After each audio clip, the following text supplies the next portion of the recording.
మీ అందరికీ వందనాలు.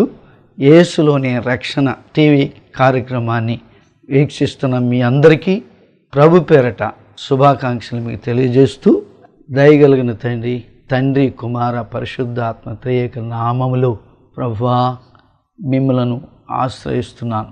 ఎందుకంటే ప్రభువా ఈ టీవీ ఛానల్ ద్వారా ప్రభువా మాట్లాడుతుండగా ప్రభువా నీ బిడ్డను అభిషేకించండి. మీ ప్రతినిధిగా అనేక మంది రక్షణార్థమై ప్రభువా నా తండ్రి బలమైన సాధనంగా ఉపయోగపడినట్లుగా నీ బిడ్డని నిలబెట్టుకుని బలంగా మీరు వాడుకోండి. ఈ ఛానల్ ద్వారా ఎంతమంది అయితే ప్రభువా మరి వినుచున్నారు వారందరూ కూడా రక్షణ పొందినట్లుగా నీ కృప నీ సన్నిధి బిడ్డలకు ఇవ్వండి. మా దేశాన్ని మా రాష్ట్రాన్ని మరి కాపాడండి ప్రభా. ఈ కార్యక్రమం అంతట్లో ప్రభా మీరే మీ అధ్యక్షతలో నడిపించి కొనసాగించమని యేసు నామములో ప్రార్థించి బతిమలు అడుగుచున్నాం మా పరమ తండ్రి, ఆమేన్. ప్రియమైన దేవుని బిడ్డ, దేవునితో మాట్లాడుచునగా నీ హృదయంలోకి యేసును ఆహ్వానించినట్లయితే ఆయన నీ జీవితంలో ఉన్న శాపాన్ని కొట్టివేసి నీకు ఆశీర్వాదాన్ని, నిత్య జీవాన్ని, రక్షణను ఇవ్వడానికి సిద్ధంగా ఉన్నాడు. ఎంతటి పాపమైనా సరే యేసయ్య ఈ పాపాన్ని క్షమించగల సమర్థుడు. ఈరోజు నీ జీవితాన్ని మార్చగల యేసు వద్దకు వచ్చినట్లయితే యేసులోనే నీకు రక్షణ, యేసులోనే నీకు స్వస్థత, ఆ యేసులోనే నీకు శాంతి సమాధానం, ఆ యేసులోనే నీకు విడుదల, ఆ యేసులోనే నీకు నిత్య జీవం యేసున్న ప్రభు దయచేయుగాక. యేసుని హృదయంలోకి ఆహ్వానిస్తావా? ఈ రోజు నీ హృదయంలోకి యేసును ఆహ్వానించినట్లయితే నీ జీవితము నూతన సృష్టిగా మార్చడానికి నా యేసు సమర్థుడు.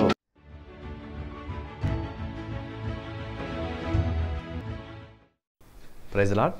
ప్రభు యేసుక్రీస్తు శ్రేష్ఠనామములో యేసులోని రక్షణ అనే టీవీ కార్యక్రమం ద్వారా మరొకసారి మీతో మాట్లాడడానికి యేసు నాకు ఇచ్చిన అవకాశం బట్టి యేసుకి మహిమ కలుగాక. అందరూ బాగున్నారండి? ఈరోజు ఒక ప్రత్యేకమైన వాక్యాంశాలు మీతో మాట్లాడడానికి ఇష్టపడుతున్నాను. నూతన సంవత్సరం మన తీర్మానం ఎలా ఉండాలి, వేటి విషయంలో తప్పిపోయామో వాటిని మనం ఎలా సరి చేసుకోవాలి, మన ఆత్మీయ అభివృద్ధి కోసము మనం ఫలించాలంటే ఏ విధంగా ఉండాలో బైబిల్ కేంద్రంగా కొన్ని ఆత్మీయ సత్యాలు ధ్యానం చేసే ప్రయత్నం చేద్దాం. దేనికి స్తోత్రం, హల్లెలూయా. ఒక సంవత్సరం గడిచించి ఇంకో సంవత్సరంలోకి మనము అడుగు పెడుతున్నామంటే దేవుని యొక్క కృప మన పట్ల ఉండబట్టే మనం అడుగు పెట్టే అవకాశం ఉంటుంది. ఆలోచన చేసినట్లయితే అందుకని కీర్తన 65:11 అంటాడు, సంవత్సరం నీ దయాకిరీటము ధరింపచేసి ఉన్నావు అంటాడు. నీ జాడల సార్లు వెదజలుచున్నాయి. సంవత్సరం నీ దయాకిరీటము దేవుడు ధరింపచేసి ఉన్నాడు. కనుక 2022 సంవత్సరంతో కాపాడే దేవుడు ఈ 2023 సంవత్సరం అంతా కూడా దేవుని యొక్క దయతో మనల్ని దీవించి ఆశ్రయించినగాక. హల్లెలూయా. ఆలోచన చేసినట్లయితే హబక్కూ గ్రంథంలో 3:2 చెప్తారు కదా, సంవత్సరం జరుగుతుండగా యెహోవా నీ కార్యములు నూతనపరచుము అంటున్నాడు. మరి ఈ యొక్క నూతన సంవత్సరంలో నూతనమైన కార్యాలు మనం చూడాలంటే దేవుని యొక్క దయతో మనం ముందుకు సాగే అనుభవంలో ఉండాలి. దేవుని దయ మన మీద ఉండేలాగా చూసుకోవాలి. ఈ సంవత్సరం నూతనమైన కార్యాలు దేవుడు చేయటానికి సిద్ధంగా ఉన్నాడు. అయితే మనం ఏ విధంగా ఉంటే నూతనమైన కార్యాలు మన జీవితంలో జరుగుతాయి? ఆలోచన చేసినట్లయితే దేవుడు ద్వితీయోపదేశకాండం 11:12 కదా, నీ దేవుడని యెహోవా కన్నులు సంవత్సరం ఆది మొదలుకొని సంవత్సరం అంతం వరకు మన మీద దేవుడు కనుదృష్టి ఉంటుందని వాక్యం సెలవిస్తుంది. దేవుని కనుదృష్టి మన మీద ఉండబట్టే ఒక సంవత్సరం గడిచి మరొక సంవత్సరంలోకి అడుగు పెడుతున్నాం. కనుక ప్రియులారా, ఈ యొక్క నూతన సంవత్సరంలో దేవుని యొక్క కనుదృష్టి మన మీద ఉంచి ఆయన దయతో మనల్ని ముందుకు నడిపించి ఈ సంవత్సరము మన జీవితంలో నూతనమైన కార్యాలు ప్రభు జరిగించునుగాక. హల్లెలూయా. నూతనమైన కార్యాలు దేవుడు చేయడానికి సిద్ధంగా ఉన్నాడు. అయితే ప్రియులారా, నూతనమైన కార్యాలు సంవత్సరం మన జీవితంలో మనము చూడాలంటే మన జీవితం ఏ విధంగా ఉండాలి అనేది మొట్టమొదటి ఆలోచన చేసినట్లయితే 2 కొరింథీ రాసిన పత్రిక 5:17 వచ్చినట్టు కదా, ఎదుగో ఎవడైనా క్రీస్తు యేసునందు ఉంటే వాడు నూతన సృష్టి, పాతవి గతించును, సమస్తము కూడా క్రొత్తవాయిన అంటున్నాడు.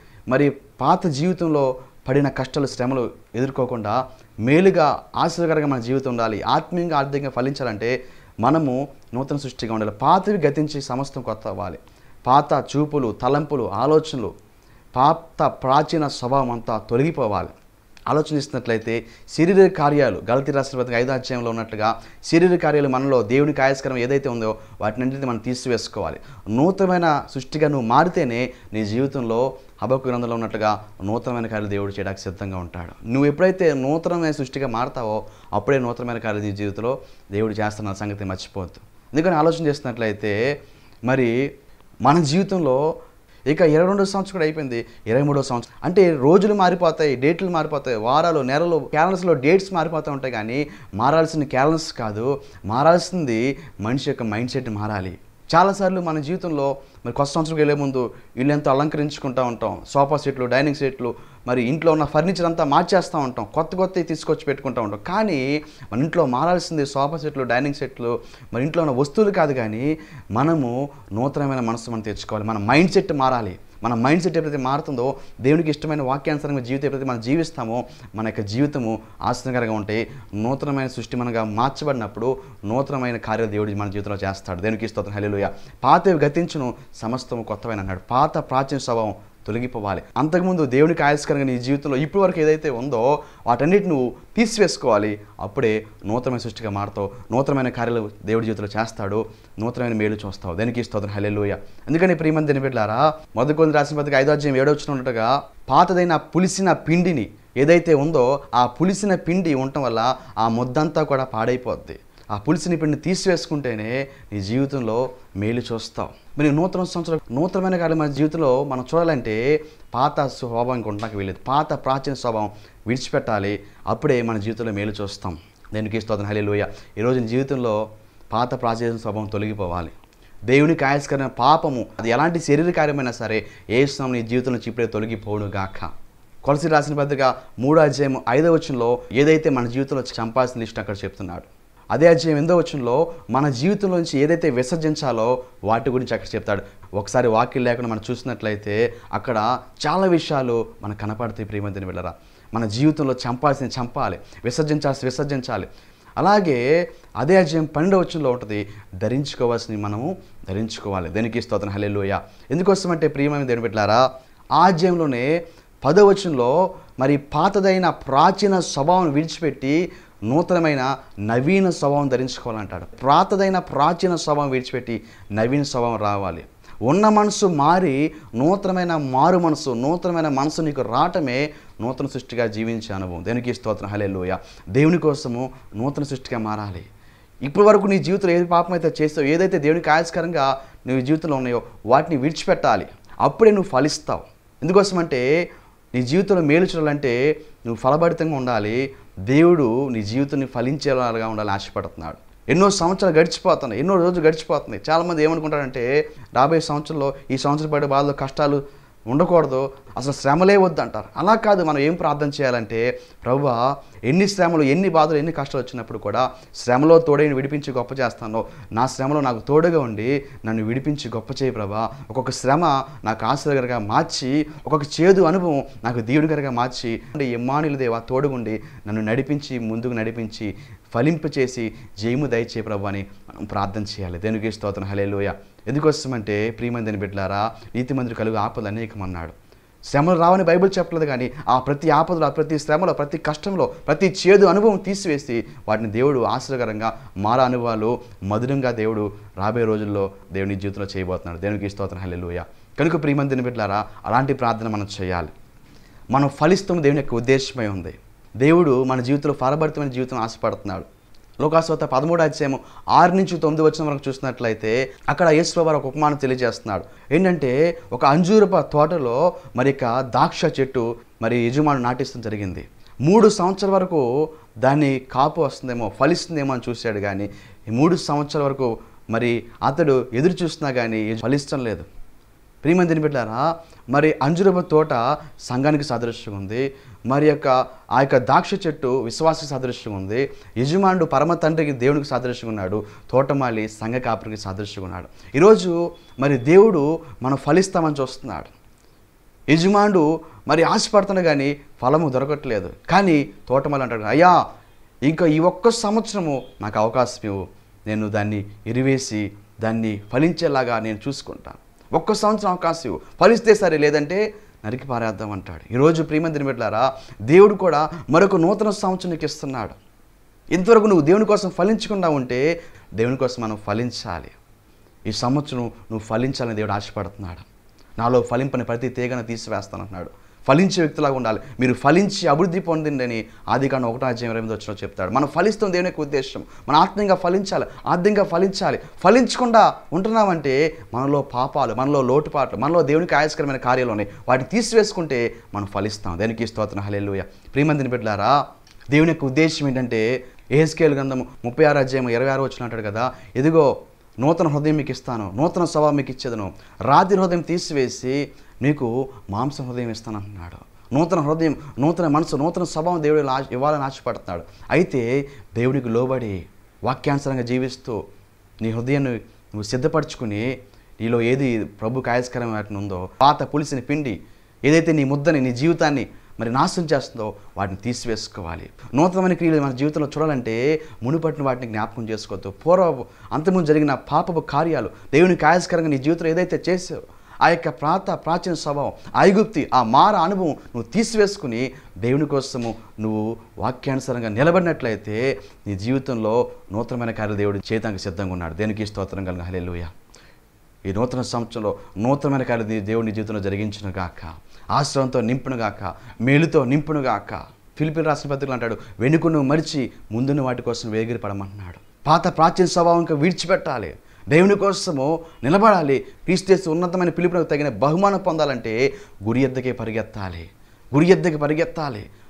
మన గురి ఏంటంటే ఆ పరలోక రాజ్యం చేరటం మనకి గురి. ప్రియమందిని బిడ్డలారా, ఆ యొక్క రాజ్యం చేరకుండా, అలాగే నిన్ను ఆత్మీయంగా ఫలించకుండా, నీ జీవితంలో మేలు చూడకుండా చేసేవి వాటిని నువ్వు ఈరోజే విడిచిపెట్టేయాలి.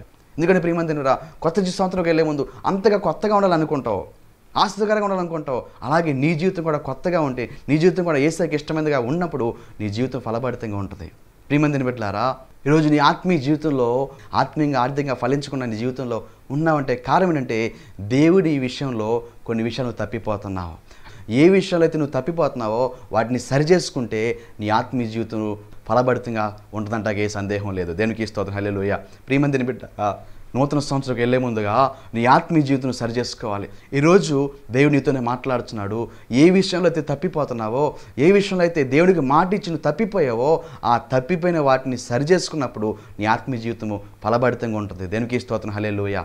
నూతన సంవత్సరంకి వెళ్ళే ముందు ఎన్నో తీర్మానాలు తీసుకుంటూ ఉంటారు. ఇలా ఉండాలి, అలా ఉండాలి, ఇలా చేయాలి, దేవుని కోసం ఇలా చేయాలి అని ఎన్నోసార్లు తీర్మానం తీసుకుంటావు. దేవునికి మాటిస్తూ ఉంటావు, ఇలా జీవిస్తాను ప్రభా, ఇలా ఉంటాను ప్రభా అని ఎన్నోసార్లు దేవునికి మాటిస్తావు, కానీ తప్పిపోతున్నావు.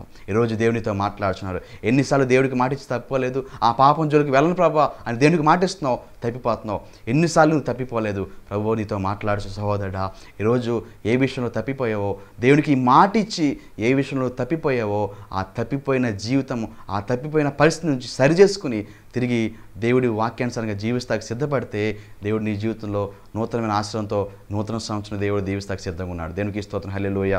అందుకని యెహెజ్కేలు గ్రంథం 34:16 చెప్తాడు కదా, తప్పిపోయిన దాన్ని నేను వెదకుదును, తోలివేసిన దాన్ని మరలా తోలుకొని వచ్చుదును, గాయపడిన దాన్ని కట్టుదును, దుర్బలంగా ఉన్నదాన్ని బలపరచుదును. అయితే కొవ్విన వాటికి బలము గల వాటికి శిక్ష మేత పెట్టి లయపరచుదును. ఈరోజు మాట చూసినట్లయితే ఇక్కడ మనకు కావాల్సిన మాట యెహెజ్కేలు గ్రంథం 34:16 తప్పిపోయిన వాటిని వెదికిన మాట చూపిస్తున్నాడు దేవుడు. తప్పిపోయిన వాటి విషయంలో ఈరోజు యెహెజ్కేలు అనే మాటకు అర్థము దేవుడు నన్ను బలపరుస్తాడు అనే మాట అర్థం వస్తుంది. ప్రియమందిని బిడ్డలారా, ఏ విషయంలో మనం తప్పిపోతున్నామో ఆ విషయాల్లో మనం సరవ్వాలి. లేకపోతే శిక్ష అనే మేత పెట్టి ఆ తప్పిపోతున్న గొర్రెల్ని దేవుడు సరిచేస్తాడంట. కనుక ప్రియమందిని బిడ్డలారా, మనము తప్పిపోతున్న స్థితిలో ఉన్నాం. ఈరోజు చాలాసార్లు మనిషి ఎన్నోసార్లు దేవుడికి మాట ఇచ్చి తప్పిపోతున్నాడు. ఈరోజు ఏ విషయంలో మనం తప్పిపోతున్నామో మనం సరి చేసుకుంటే ఈ నూతన సంవత్సరంలో నూతనమైన ఆశీర్వాదకరమైన మేలు మనం చూస్తూ ఉంటాకి ఏ సందేహం లేదు. దేనికి స్తోత్రం, హల్లెలూయా. చాలాసార్లు మనం ఏమనుకుంటామంటే నాకు అన్నీ తెలుసులే అనుకుంటా ఉంటారు. కానీ వారి కఠినమైన మనసుతో, మూర్ఖపు మనసుతో ఉంటా ఉంటారు. నాకు అన్నీ తెలుసు అనుకుంటా ఉంటారు.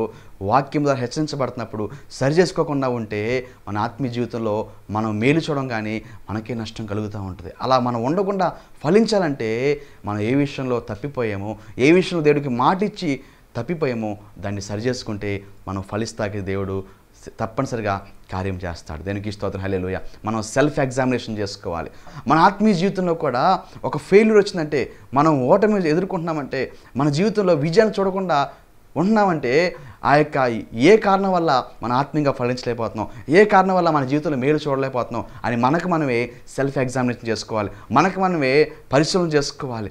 మనకు మనమే మనలో ఏదైతే కారణాలు ఉన్నాయో ఆ కారణాలు మనం వెతికి పట్టుకుని వాటిని విడిచిపెట్టి దేవుని కోసము నమ్మకంగా వాక్యానుసారంగా జీవించినప్పుడు, దేవుడికి ఇచ్చిన మాట ప్రకారం మనం జీవించినప్పుడు తప్పనిసరిగా ఆత్మీయంగా ఫలిస్తాము, మనం వదిలుతాము అంటాకే సందేహం లేదు. దేవునికి స్తోత్రం, హల్లెలూయా. అందుకని ప్రియమైన బిడ్డలారా, ప్రకటన గ్రంథంలో చెప్తారు కదా, నువ్వు ప్రకటన గ్రంథం 2వ అధ్యాయంలో చెప్తారు కదా, నువ్వు ఏ స్థితిలో పడితేవో ఆ స్థితిని జ్ఞాపకం చేసుకుని మారు మనసు పొంది మొదటి క్రియలు చేయమంటాడు. మారు మనసు పొందాలి, మొదటి క్రియలు చేయాలి. పడిన స్థితిని మనం జ్ఞాపకం చేసుకుని మారు మనసు పొందినప్పుడు దేవుడు తప్పనిసరిగా మన జీవితంలో గొప్ప కార్యం చేస్తాడు. దేనికి స్తోత్రం, హల్లెలూయా. చాలాసార్లు మనుషులు స్వభావం ఏంటంటే తొందరగా పడిపోయే స్వభావం మానవ స్వభావం.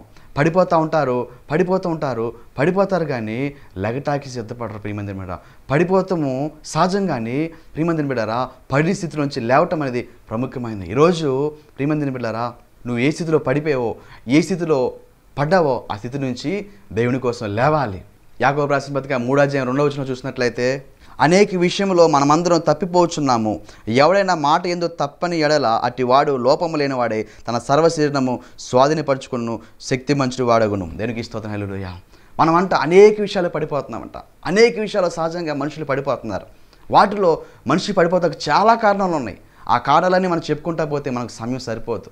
ప్రియమందిని బిడ్డారా, వాటిలో ప్రముఖంగా మరి కొన్ని విషయాలు చూసినట్లయితే మాట విషయంలో పడిపోతున్నారు. చాలామంది మనుషులు మాటిస్తారు, ఆ మాట మీద నిలబడలేరు. దేవునికి మాటిస్తారు, మాట ప్రకారం జీవించలేక తప్పిపోవటం వల్ల ఎన్నో మేళ్ళు వారు కోల్పోవాల్సిన పరిస్థితి వస్తుంది. ప్రియమందిని బిడ్డారా, మాట ఇచ్చామంటే మాట కోసం నిలబడాలి. చాలాసార్లు ప్రభా నీ బూతులు తిట్టను ప్రభా నీకు ఆయస్కరంగా మాట్లాడిన ప్రభా, గొనగొను ప్రభా, వ్యతిరేకంగా మాట్లాడిన ప్రభా అన్ని దేవునికి మాటిస్తారు, మళ్ళీ మాట తప్పి దేవునికి ఆయస్కరంగా జీవిస్తూ ఉంటారు. ప్రియమందిని బిడ్డలారా, ఎన్నిసార్లు దేవునికి నువ్వు మాట ఇవ్వలేదు? ఆ మాట మీద నిలబడి జీవిస్తున్నావా? మాట విషయంలో తప్పిపోతున్నావు చాలాసార్లు. ఎన్నోసార్లు దేవునికి మాట ఇస్తున్నావు, మాట ప్రకారం జీవించలేకపోతున్నాం. మాట విషయంలో మనం జాగ్రత్త పడాలి. మనం నోరు కాచుకుంటే నోటి విషయంలో మనం జాగ్రత్తగా ఉన్నప్పుడు ఎన్నో తప్పిదలు పడకుండా సహాయం పడతాం. ప్రియమందిని బిడ్డలారా, దేవుని కోసము మనము మాట ఇస్తే మాట మీద నిలబడాలి. చాలాసార్లు దేవుడిని దీవించడం అనుకుంటాం, కానీ ద్వితీయోపదేశకాండం 28వ అధ్యాయంలో అంటాడు కదా, నీ దేవుడని యెహోవా మాట శ్రద్ధగా వింటే భూమి మీద ఉన్న సమస్త జనుల కంటే హెచ్చిస్తానని మాటిస్తున్నాడు దేవుడు. మన పొలంలో పశువులు అంతటినీ దీవిస్తాడు. ఎన్నో ఆశీర్వాదాలు అధ్యాయంలో కింద మనం చూస్తాం. అయితే మాట ప్రకారం మనం జీవించలేదు, వాక్యాంశంగా జీవించలేకపోతున్నాం. మన నోటి మాట ద్వారా మనం ఎన్నో విషయాలు తప్పిపోతున్నాం. ఈరోజు మనం సరి చేసుకోవాలి. ప్రియమందిని బిడ్డలారా, కీర్తన 15వ అధ్యాయంలో అంటాడు కదా, మరి అతడు నష్టము కలిగినను కూడా మాట ఇస్తే మరి అబద్ధ మాట అంటాడు, మాట తప్పని వ్యక్తిగా ఉంటాడు. ప్రమాణం చేయగా నష్టం కలిగినను మాట తప్పడు. ఈరోజు ఎన్నిసార్లు మాట తప్పుతున్నావు? దేవునికి ఇచ్చిన మాట దేవునితో మాట్లాడుచున్నాడు. సామెతల గ్రంథం 19వ అధ్యాయం 2వ వచనంలో, ఒకడు తెలివి లేకుండా మంచిది కాదు, తొందరపడి నడుచువాడు దారి తప్పిపోవును, ఒకని మూర్ఖత వాని ప్రవర్తన తారుమారు చేయను. ప్రియమందిని బిడ్డలారా, చూసారా? తొందరపడి ఎవరైతే నడుచుకుంటాడో వారి దారి తప్పిపోతాడంట. తొందరపడి నిర్ణయాలు తీసుకునే వాళ్ళు తప్పనిసరిగా దారి తప్పిపోతారండి. ఈరోజు ఎంతమంది యవనస్తులు దారి తప్పిపోతారు? కారణం ఏంటంటే తొందరపాటు నిర్ణయాలు. క్షణికమైన ఆవేశంలో ఎంతమంది సూసైడ్లు చేసుకున్నారు, ఎంతమంది ఆత్మహత్య చేసుకున్నారు, ఎంతమంది మరి ప్రేమ అని ముసుగులో పడిపోయి, ప్రియమందిని బిడ్డలారా, తర్వాత ఆ ముసుగులోంచి బయటికి రాలేక, ఆ ఊబిలోంచి బయటికి రాలేక ఎంతోమంది వారి జీవితాలు అర్ధాంతరంగా ముగిస్తున్నారు. ఎంతోమంది యవనస్తులు చనిపోతున్నారు. కారణం ఏంటంటే ప్రియమందిని బిడ్డలారా, తొందరపాటు నిర్ణయాల వల్ల, కోపం వల్ల, క్షణికమైన కోపం వల్ల, ఆవేశం వల్ల ఎన్నో తప్పిదమైన నిర్ణయాలు తీసుకుని వారి జీవితాలు నాశనం అయిపోతారు. కారణం ఏంటంటే మరి తొందరపాటు నిర్ణయాల వల్ల. ప్రేమ అనుకుంటున్నారు కొంతమంది, అది ప్రేమ కాదని తెలియదు. ప్రియమందిని బిడ్డలారా, మరి తొందరపాటు నిర్ణయాలు తీసుకోకూడదు. అలాగే మూర్ఖత్వమైన ప్రవర్తన కలిగి ఉంటారు. వారికి పట్టుకున్న కుందేలకి 3 కాళ్ళంటగా మాట్లాడుతూ ఉంటారు. ప్రియమందిని బిడ్డలారా, మూర్ఖంగా ప్రవర్తిస్తూ ఉంటారు తొందరపాటు నిర్ణయాలతో. ఈరోజు మూర్ఖమైన నిర్ణయాలు తీసుకుని చాలామంది వారి జీవితాల్లో ఎన్నో నష్టమైన పరిస్థితులు చూస్తున్నారు. ప్రియమందిని బిడ్డలారా, మన స్థితిని మనం గ్రహించి సెల్ఫ్ ఎగ్జామినేషన్ చేసుకోవాలి. పడిన స్థితిని గుర్తించాలి. ప్రవక్త అయిన యెషయా దేవుని దర్శనం చూసిన తర్వాత, ఆకాశం ముందు ఆయన సింహాసనం చూసి ఆయన దర్శనం చూసిన తర్వాత, ఆ మహిమను చూసిన తర్వాత, యెషయా 6వ అధ్యాయంలో ఆ దేవుని సింహాసనం చూసిన సంబంధు దేవుని దర్శనము యెషయా పొందుకున్న తర్వాత అతడు గ్రహించాడు, నేను అపవిత్రమైన పెదవులు గలవాడిని. తన తప్పు తెలుసుకున్నాడు. అపవిత్రమైన పెదవులు గలవాడని గ్రహించి ప్రభు సన్నిధిలో ఒప్పుకున్నాడు. నా పెదవులు కాల్చి ప్రభువా అని అపిత్రమైన పెదవులను గలవాడని గ్రహించి తన తప్పుదం ఒప్పుకున్నాడు. ప్రియమందిని బిడ్డలారా, ఈరోజు దేవుని సందు మనం తప్పుదం ఒప్పుకోవాలి. మనం దీవించవాలంటే ఏ విషయంలో తప్పిపోయామో మనం గ్రహించాలి. 2 తిమోతి రాసిన పత్రిక 2:18 సత్యం విషయంలో తప్పిపోయినట్టుగా చూస్తాం. అక్కడ హుమాయూన్ అయిన ఫిలేతును ఉన్నారు, వారిలో పునరుద్ధరణము గతించిందని చెప్పుచు సత్యము విషయంలో తప్పిపోయి కొందరి విశ్వాసమును చెరుపుచున్నారు. చూసారా, సత్యం విషయంలో తప్పిపోతున్న ప్రజల గురించి అక్కడ చెప్తున్నాడు. సత్యం విషయంలో తప్పిపోతున్న ప్రజల గురించి అక్కడ మాట్లాడుతున్నాడు దేవుడు. సత్యం విషయంలో తప్పిపోతున్నారు. తప్పిపోతమే కాకుండా వారు తప్పిపోయిన వారు మరికొందరిని విశ్వాసంలో చెరిపేస్తున్నారు అంటండి. ప్రియమందిని బిడ్డలారా, అందుకని ప్రియమందిని బిడ్డలారా, లోకంలో ఒక సామెత ఉంది కదా, తా చెడ్డ కొట్టి 100 మంతా చెరిపినట్లుగా ఆ వ్యక్తి తప్పిపోతమే కాకుండా అక్కడున్న వ్యక్తులందరూ కూడా విశ్వాసంలో చెదిరిపోయేలాగా చేస్తున్నారంట. సత్యం విషయంలో తప్పిపోతున్న మనుషులు ఈరోజు వాక్యం సెలవిస్తుంది. యోహాను సువార్త 17:17 ఈ వాక్యము సత్యం అంటున్నాడు. దేవుని వాక్యము సత్యము, దేవుని వాక్యమే సత్యము. కనుక ఆ వాక్యం అనేది ప్రతిష్ఠితమై మనము వాక్యం ఎలా చెప్తుందో ఆ వాక్యానుసారంగా జీవించాలి. అంతేగాని చాలామంది వారి సొంత నిర్ణయాలు తీసుకుంటూ, అలాగే మరి మనుషులు చెప్పిన ప్రకారం నడుస్తూ, మనుషుల ఆచారాలు, మనుషుల పారంపాచారాలు, అన్యులు తెలియజేసిన వాటి ప్రకారం సిద్ధాంతాలు, ఆచారాలు పాటిస్తూ, పూర్వకాలపు ఆచారాలు, వ్యర్థమైన మరి యొక్క పద్ధతులు అనుసరిస్తూ అదే సత్యం అనుకుంటా ఉంటారు. వాక్యము సత్యముగా తీసుకోరు. ప్రియమందిరా, వాక్యము పక్కన పెట్టి అసత్యంలోకి వెళ్ళిపోతూ అదే సత్యమని వారి మనోన్నతుల గుడ్డితనంతో వారు ముందుకు వెళ్తున్నారు. ప్రియమందిరా, మరి ప్రియమందిని బిడ్డారా, అలా ఉండకూడదు. కానీ వాక్యం ప్రకారం జీవించాలి. వాక్యం ఏదో చెప్తుందో అది మనం నమ్మాలి, విశ్వసించాలి. అసత్యమైన బోధలు వచ్చేసి, అసత్యమైన సిద్ధాంతాలు వచ్చేసి, అసత్యమైన బోధలు నమ్ముచు వారి విశ్వాసం నుంచి చెరిపేయబడుతున్నారు. వారి విశ్వాసం కోల్పోయి వారి చెడిపోతమే కాకుండా ఎంతోమంది ఈరోజు ఇతరులు కూడా వారి విశ్వాసం చెరిపేస్తున్నారు. అలాంటి పరిస్థితుల్లో మనము స్థిరంగా నిలబడాలంటే వాక్యం మన హృదయంలో ఉండాలి. మన పాపంలో పడిపోకుండా మనం స్థిరంగా నిలబడాలంటే ఈ వాక్యం నా పాదాలకు దీపం అంటున్నాడు. ఎవరి హృదయంలో వాక్యం ఉంటుందో వారి పాపంలో పడిపోకుండా స్థిరంగా నిలబడతారు. క్రీస్తు అనే బండ మీద మన జీవితాన్ని కట్టుకున్నప్పుడు మన ఆత్మీయంగా ఫలించే వ్యక్తిలాగా దేవుడు చేస్తాడు. దేవునికి స్తోత్రం, హల్లెలూయా. లోకా సువార్త 15 మనం ఒక వ్యక్తి గురించి చూస్తాం. తప్పిపోయిన కుమారుడు జీవితాన్ని చూస్తాం. తప్పిపోయిన కుమారుడు నిజంగా అతడు తప్పిపోయిన పరిస్థితి నుంచి మరి తన తండ్రి దగ్గర ఉన్నప్పుడు ఎంతగానో ఫలించాడు. మరి తండ్రికి సాదృశ్యంగా ఇక్కడ యేసు ప్రభువు ఉన్నారు, సంఘం ఉంది, సహవాసం ఉంది, దైవజనులు ఉన్నారు, దేవుని సన్నిధి ఉంది.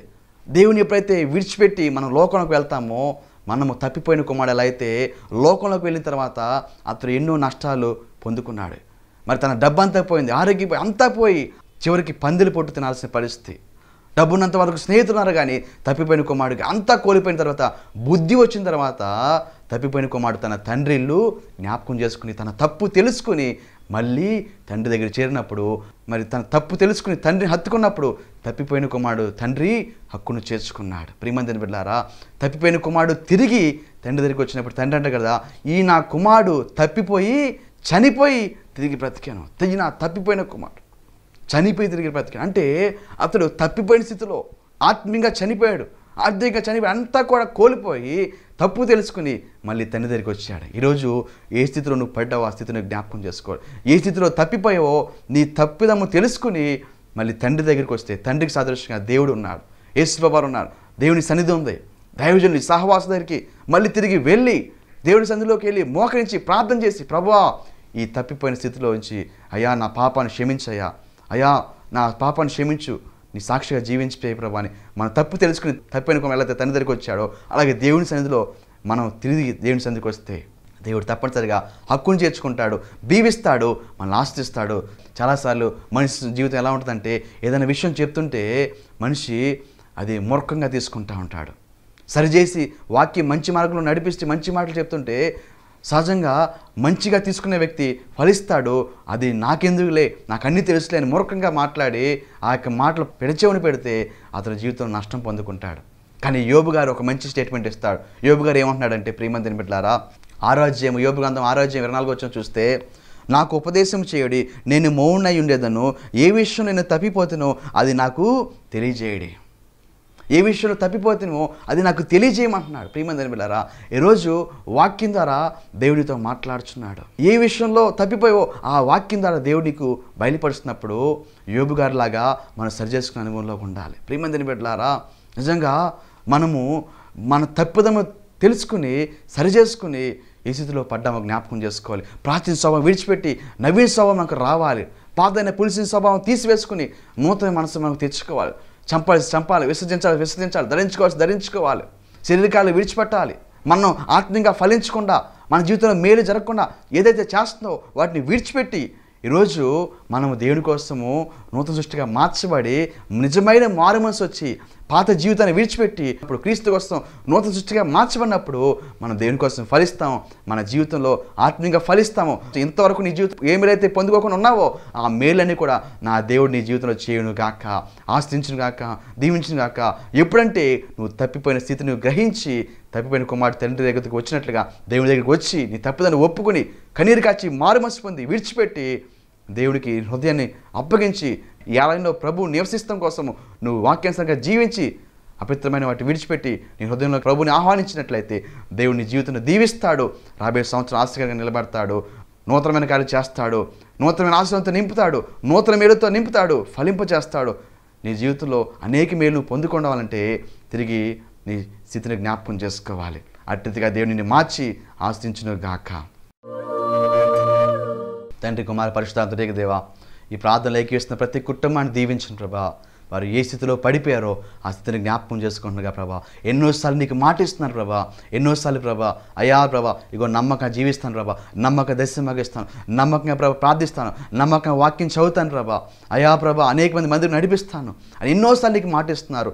మాట ప్రకారం జీవించలేకపోతున్నారు ప్రభా. వాక్యానుసారంగా జీవిస్తానని ఎన్నోసార్లు మాటిస్తున్నారు, తప్పిపోతున్నారు ప్రభా.